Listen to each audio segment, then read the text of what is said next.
భద్రాద్రి కొత్తగూడెం జిల్లాకు సంబంధించిన ఒక తాండాలో అయితే ఒక దారుణం చోటు చేసుకుంది. పెళ్లి పీటలు ఎక్కవలసిన అమ్మాయి ఈ రోజు అయితే పాడెక్కాల్సిన సిచ్యువేషన్ వచ్చిందనమాట. సో ఇదంతా కూడా తన పెళ్లి ఫిక్స్ అయిన తర్వాత నుంచి జరగడం స్టార్ట్ అయింది. ఆ అమ్మాయి సూసైడ్ చేసుకోవడానికి గల కారణాలు ఏంటి, అసలు ఎందుకు పురుగుల మందు తాగాల్సి వచ్చింది, ఎందుకు సూసైడ్ వరకు వెళ్లాల్సి వచ్చింది, ఎంత హ్యాపీగా ఇష్టపడి పెళ్లి చేసుకోవాలనుకున్న అబ్బాయి సూసైడ్ కి ఎందుకు కారణమయ్యాడు అనేది మనం వివరంగా మాట్లాడుకున్నట్లయితే, అమ్మాయి పేరు తులికాశ్రీ, ఈ అబ్బాయి వచ్చేసి బిచ్చా. సో ఇతని పేరు బిచ్చా అని ఈయన వచ్చేసి మనకి బెంగళూరు ఎయిర్పోర్ట్ లో ఏదో ఉద్యోగి అని చెప్పేసి అయితే తను చెప్పుకోవడం జరిగిందంట. దానికి సంబంధించి ఫొటోస్ అన్ని కూడా పెట్టడం జరిగిందంట.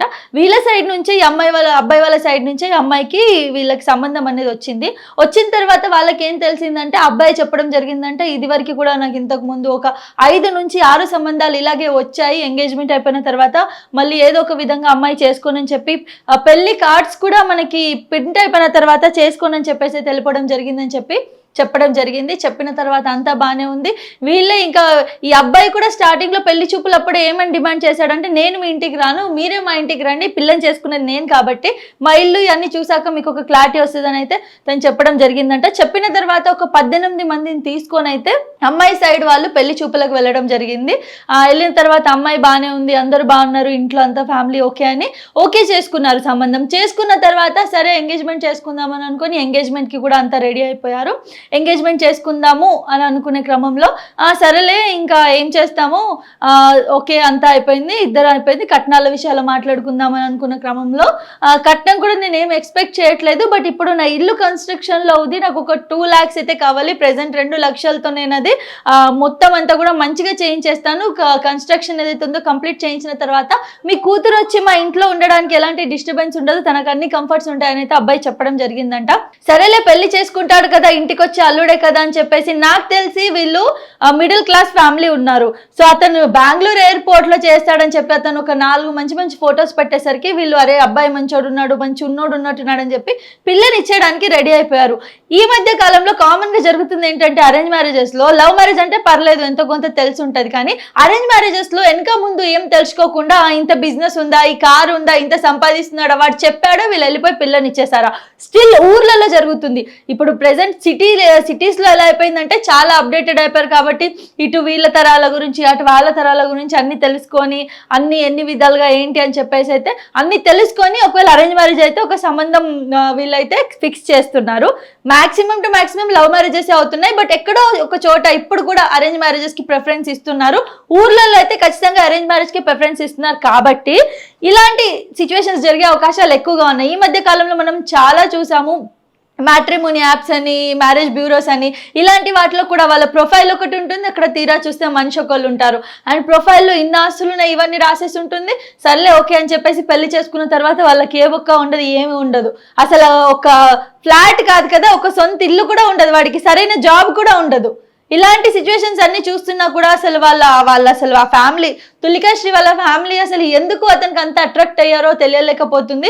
అతను మంచిగా సిటీ లైఫ్ అతను చూశాడు, బెంగళూరులో ఏదో ఎయిర్పోర్ట్ లో పనిచేస్తాడు, మంచి మైండ్ సెట్ తో ఉన్నవాడు. ఈజీగా ఈ ఊరోళ్ళని పాపం వాళ్ళకి అసలు ఎక్కువ నాలెడ్జ్ ఉండదు, అమాయకులు ఉంటారు, వాళ్ళని ఈజీగా ట్రాప్ చేసేసాడు. సో ఎలాగో ఊరు కదా, ఈ తాండాలో ఉంటున్నారు, వీళ్ళకి ఏం నాలెడ్జ్ ఉంటుంది అనుకున్నారు, నిజంగానే అదే జరిగింది. సో మొత్తానికి పూర్తి విషయాలకు వస్తే, అబ్బాయి పెళ్లి చేసుకుంటా అని చెప్పాడు, అంత కన్ఫర్మ్ అయిపోయింది.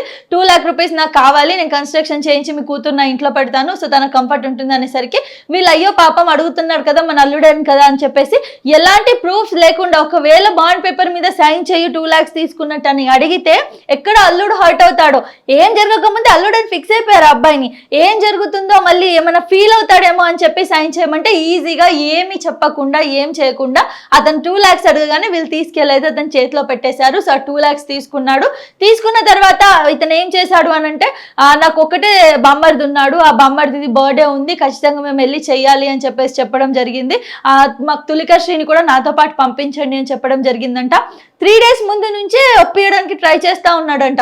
ఒప్పియడానికి ట్రై చేసి ఊకే ఫోన్స్ చేయడం ఇవన్నీ చేస్తూ ఉంటే వాళ్ళ ఫ్యామిలీ మెంబర్స్ లేదండి మేము పంపియము, ఇప్పుడు ఏది కూడా జరగలేదు, ఎంగేజ్మెంట్ కూడా జరగలేదు, పెళ్లి చూపులకు వచ్చి వెళ్ళారంటే ఇప్పుడు ఇంకేం కూడా జరగలేదు, మా పాపని ఎలా పంపిస్తాం మీతో పాటు అంటే, లేదు అక్క వాళ్ళు చెప్పాడంట వాళ్ళు తెలిసిన వాళ్ళకి, లేదక్క నాకు అక్కలు ఉన్నారు, వాళ్ళకు కూడా కూతుర్లు ఉన్నారు, నేను ఎందుకు ఇలా చేస్తాను, నేను ఖచ్చితంగా తులికాశ్రీని పెళ్లి చేసుకుంటాను, నేను హామీ ఇస్తున్నాను, ఇప్పుడు పంపించండి, నేను పెళ్లి చేసుకునే అబ్బాయినే కదా, నాతో పంపించడానికి తప్పేముంది అని చెప్పేసి అయితే చెప్పడం జరిగిందంట. సరే అని చెప్పేసి వీళ్ళు మళ్ళీ అల్లుడే కదా, మళ్ళీ ఎక్కడ ఫీల్ అవుతాడో, మళ్ళీ ఏమనుకుంటాడో మా ఫ్యామిలీ గురించి అని చెప్పేసి అయితే పంపించేశారంట. ఆ రోజు వెళ్ళిన తర్వాత వచ్చాడు, పిక్ చేసుకున్నాడు. పొద్దున్న 9:30కి వెళ్తే రాత్రి 1:30కి అయితే ఇంటి దగ్గర తెచ్చి డ్రాప్ చేయడం జరిగిందంట. మరి ఈ మధ్య కాలంలో వాళ్ళు ఏం చేశారు, ఎక్కడికి వెళ్ళారు, ఎవరి బర్త్డే సెలబ్రేట్ చేశారు, ఏది కూడా ఈ అమ్మాయి చెప్పడం జరగలేదంట. పెళ్లి చూపులు అయిన కాడి నుంచి వీళ్ళిద్దరికి కాల్ మాట్లాడుకోవడాలు ఇవన్నీ కూడా జరుగుతూ ఉన్నాయి. ఈ క్రమంలో ఈ కలిసి వచ్చిన తర్వాత పొద్దున్న 9:30కి తీసుకెళ్లి రాత్రి 12:30, 1 గంటలకి ఇంట్లో వదిలేశాడు. సో ఈ మొత్తం డేలో వాళ్ళు ఎక్కడికి వెళ్ళారు, ఏం చేశారు, ఏంటి అన్నది ఎలాంటి క్లారిటీ లేదు. లేకపోయినా కూడా సరే ఇంక ఎంగేజ్మెంట్ చేసుకుందామని చెప్పేసి తనే ఈ అమ్మాయిని కలిసిన తర్వాత 3 రోజుల్లోనే మాకు ఎంగేజ్మెంట్ అయిపోవాలని చెప్పేసి చెప్పాడంట. అప్పటికీ సరే మంచి సంబంధం కదా, ఎక్కడ పోతుందో అని చెప్పేసి మళ్ళీ వాళ్ళు ఈ మాట వినేసి టకటకమని ఎంగేజ్మెంట్ అరేంజ్మెంట్ చేసేసారు. ఎంగేజ్మెంట్ కూడా జరిగిపోయింది. ఎంగేజ్మెంట్ జరిగిపోయినాక మళ్ళీ నేను బయటికి తీసుకెళ్తాను, భద్రాచలం తీసుకెళ్తాను అని చెప్పేసి అయితే మళ్ళీ చెప్పడం జరిగిందంట. మళ్ళీ సేమ్ ఇదే విధంగా లేదు 4 రోజుల నుంచి ఒప్పించాడంట, 4 రోజుల నుంచి కన్విన్స్ చేస్తున్నాడంట, లేదు మీ అమ్మాయిని పంపించండి, నా వైఫే కదా, నాతో వెళ్తే మీకు ప్రాబ్లం ఏంటి, ఇలాంటివన్నీ చేసి మొత్తం మ్యానిపులేట్ చేసి ట్రాప్ చేస్తాడు. ఆ సిచ్యువేషన్లో అమ్మాయి ఎలాంటి సిచ్యువేషన్కి వచ్చేసిందంట అంటే వాళ్ళ ఫ్యామిలీ మెంబర్స్ చెప్తున్నారు, నేను ఆ అబ్బాయిని తప్ప ఇంకా ఎవరిని చేసుకోను, ఆ అబ్బాయి ఫిక్స్ అనే విధంగా అయితే అమ్మాయిని ట్రాప్ చేసేసాడు. కొన్ని రోజుల్లోనే, ఇది మొత్తం అంతా కూడా నెలలోనే, ఒక 15 నుంచి 20 రోజులు, ఒక నెల రోజుల్లో జరిగిన సిచ్యువేషన్ ఇదంతా ఇప్పుడు చెప్తుంది. సో అమ్మాయి కూడా ఫిక్స్ అయిపోయింది, వాళ్ళ ఫ్యామిలీ మెంబర్స్ కూడా ఫిక్స్ అయిపోయారు. మళ్ళీ సేమ్ అదే విధంగా 12:30కి తీసుకెళ్లాడు. మరుసటి రోజు 2ంటికి తీసుకొచ్చి ఇంట్లో తీసుకెళ్లేటప్పుడు బైక్ మీద తీసుకొని వెళ్ళాడంట. వచ్చేటప్పుడు ఆటోలో ఎక్కించి దించేసి వెళ్ళిపోయాడంట. ఏమైంది, తను వీక్ గా ఉంది, ఏం జరిగింది అని చెప్పేసి అన్న క్రమంలో ఏమో తెలీదు, కొంచెం హెల్త్ బాగాలేదని చెప్పిందని చెప్పేసి అయితే చెప్పి వెళ్ళిపోయాడంట. ఈ వెళ్ళిపోయిన తర్వాత ఈ 2 రోజులు ఫస్ట్ ఏం జరిగిందో తెలీదు, ఆఫ్టర్ ఎంగేజ్మెంట్ బయటకు వెళ్ళిన తర్వాత ఏం జరిగిందో తెలీదు. సో ఇక్కడ మనం ఈ కాల్ చాటింగ్స్ అన్ని కూడా చూసుకుంటుంటే అమ్మాయిని ఒక రకంగా ఇమోషనల్ గా బ్లాక్మెయిల్ చేశాడని చెప్పేసి అయితే చెప్పొచ్చు క్లియర్ గా. అందులో నువ్వు చచ్చిపోయినా నేను మర్చిపోను, నువ్వు చచ్చిపోయిన నెక్స్ట్ డేనే నేను కూడా చచ్చిపోతాను, నాకు అవుతుందో అవ్వదో ట్రై చేస్తాను నువ్వు లేకుండా బ్రతకడం అంటే, అసలు చచ్చిపోమని ఎందుకు చెప్పాడు అన్నదిగా వాళ్ళిద్దరికి తెలియాలి. ఎందుకంటే అబ్బాయి మొత్తం పూర్తిగా మెసేజెస్ అన్ని కూడా డిలీట్ ఎవ్రీవన్ చేసేసాడు. ఇప్పుడు అమ్మాయి మెసేజెస్ ఉన్నాయి, కానీ కొన్ని వాళ్ళు స్క్రీన్ షాట్స్ తీసుకున్న ఉన్నాయి. వాటిలో అయితే ఇతను ఏం చెప్తున్నాడంటే, నువ్వు చచ్చిపో, నువ్వు లేకుండా నేను ఉండలేను కదా కుట్టి, ఆమె బావ అంటుంది, నాకు కుట్టి అంటున్నాడు. సో ఇంత మంచి బాండింగ్, మరి అది ఎలా ట్రాప్ చేశాడో ఏం చేశాడో తెలీదు. ఇది వరకు కూడా సేమ్ ఇదే విధంగా ఆ అమ్మాయిలను చేసినట్టున్నాడు. అందుకే అమ్మాయిలు కూడా వెళ్ళిపోవడం జరిగింది. ఇదంతా జరిగిన తర్వాత అమ్మాయి ఏమైందో, ఏం ఫీల్ అయిందో ఏంటో తెలీదు, అంతా బాగానే ఉంది. వాళ్ళ ఇంట్లో వాళ్ళు పొలం దగ్గరికి మందు కొట్టడానికి వెళ్ళారంట. వచ్చేసరికి ఇలా తను పురుగుల మందు తాగింది అని చెప్పేసి అయితే మనకి క్లారిటీ వచ్చేసింది.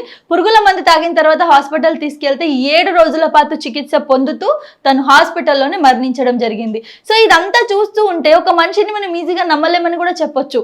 ఎందుకంటే ఇప్పుడు తులికాశ్రీ అక్కడ అసలు 2 డేస్ ఎందుకు వెళ్ళిందో, వెళ్ళిన తర్వాత ఏం సఫర్ అయిందో ఫ్యామిలీ మెంబర్స్కి ఏం చెప్పలేదు. సో ఒక వాళ్ళ మామయ్య అని అతను ఏమని చెప్తున్నారంటే, ఒక చిన్న క్లూ మనకి దీని విధంగా, అతను అమ్మాయిని ఏమైనా చేశాడేమో, చేశాక పెళ్లి చేసుకొని అంటున్నాడేమో అని చెప్పి మనం క్లారిటీ తీసుకోవచ్చు. అంటే ఇలా నేను భద్రాద్రి అండ్ నేను టెంపుల్స్కే తిప్పాను అని చెప్పు, ఇంకా ఏమీ చెప్పొద్దు నువ్వు, నేను ఇలా ఓయ్ రూమ్లో నేను ఉంచాను అని చెప్పితే, నన్ను బ్యాట్ చేస్తే నేను చంపేస్తాను అని చెప్పేసి డైరెక్ట్ వార్నింగ్ ఆ అమ్మాయికి అయితే ఇవ్వడం జరిగిందనమాట.